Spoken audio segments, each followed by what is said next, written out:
tout ce qui est lien, qui nous maintient dans l'esclavage, nous allons briser ces liens.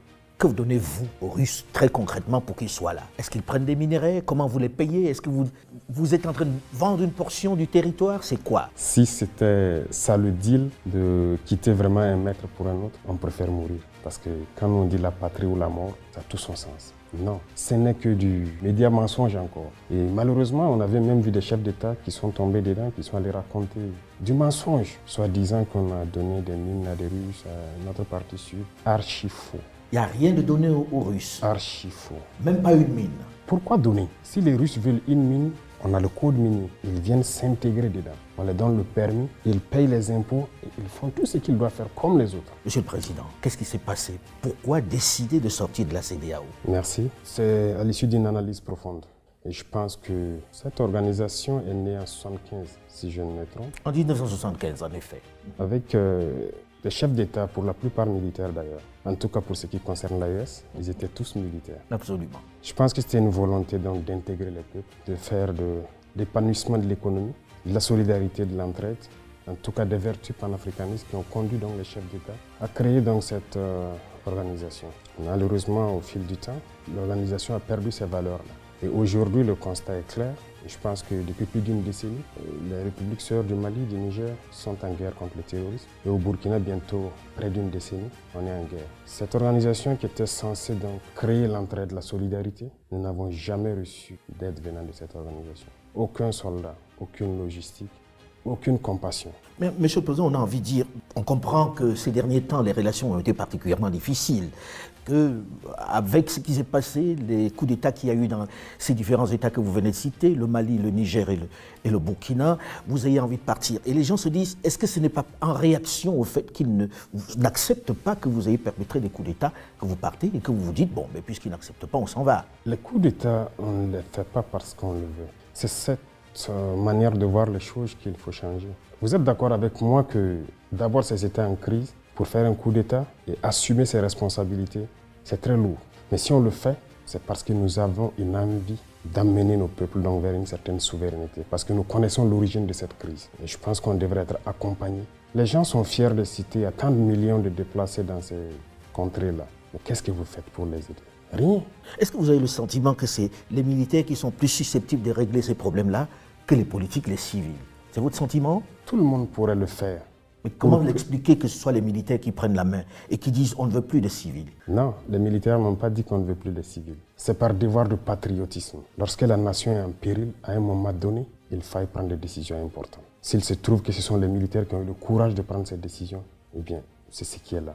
De toute façon, civils ou militaires, nous sommes tous les enfants de ce pays. Et quiconque est animé donc de ce sentiment de pouvoir libérer son pays, il pouvait le faire. Donc ce n'est pas une question de militaires. Ailleurs, des militaires ont réussi. Ici aussi, les militaires peuvent bien réussir. Alors, Monsieur le Président, que répondez-vous donc aux responsables de la CEDEAO qui disent ils s'en vont parce que nous, on a dit qu'on ne veut pas de putschistes parmi nous? Il y a beaucoup de putschistes parmi eux. Donc ce n'est pas une question de putschistes, c'est juste un masque. Quand vous dites des putschistes civils?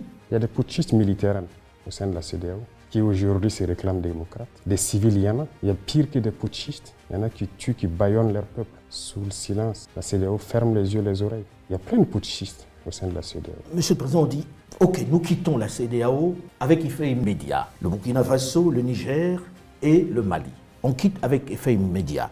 Monsieur le Président, ça concerne beaucoup de monde. Qu'est-ce qu'on fait de la libre circulation des personnes, de vos populations qui sont dans ces pays de la CEDEAO que vous quittez du jour au lendemain?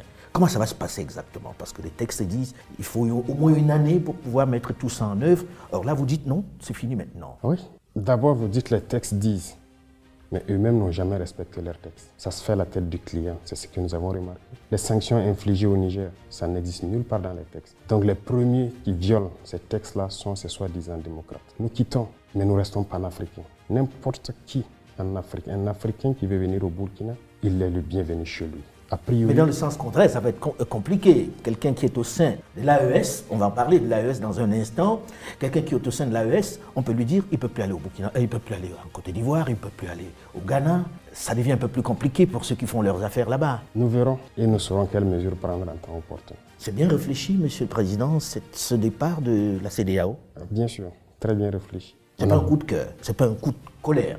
Si c'était un coup de colère, on l'aurait fait depuis longtemps. Je pense qu'on a pris le temps d'analyser la situation, de peser beaucoup de choses et enfin de décider. Donc si c'était un coup de cœur dès les premiers moments de certaines sanctions, le peuple a été assez résilient, il faut le dire. Ils ont souffert, donc pendant ce temps, on pouvait décider dans la colère. Maintenant, on a pris le temps d'observer, d'analyser la situation, de nous convaincre nous-mêmes de nos forces avant de décider. Et vous avez pris tout le monde par surprise.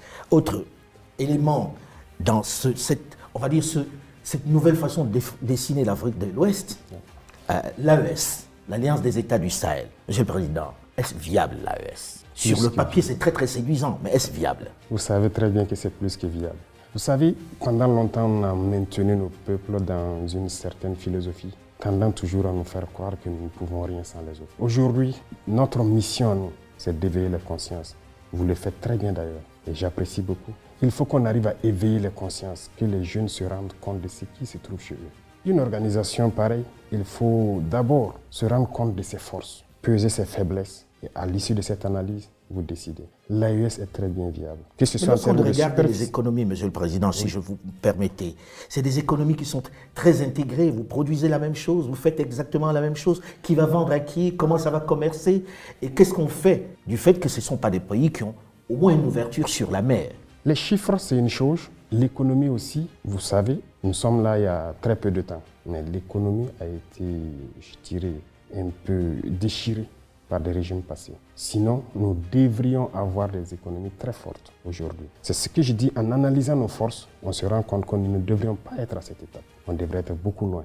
Quand vous prenez l'AES, en termes de population, en termes de superficie, on est très bien. En termes de production, normalement, les États de l'AES ne devaient rien importer en ce qui concerne les produits agricoles, l'alimentation. Aujourd'hui, nous sommes conscients de ça et nous sommes en train de tout faire pour que nous n'importions rien en ce qui concerne ce qui nous consommons. En termes de richesse, que ce soit naturel, quand je dis les richesses naturelles, il y a des richesses souterraines, mais il y a aussi en surface. On crie partout que les Africains meurent de faim, de soif, ainsi de suite.